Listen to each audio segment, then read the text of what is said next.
लो दोस्तों, ये पीस पूरा जो है 2 फुट का पीस मैंने काटा है बिजली का टाइम का।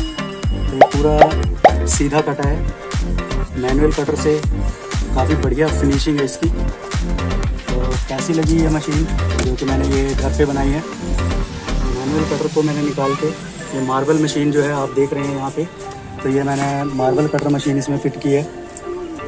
तो ज़रूर बताना कैसा लगा ये।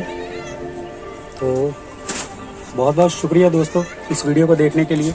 मिलते हैं नई वीडियो में।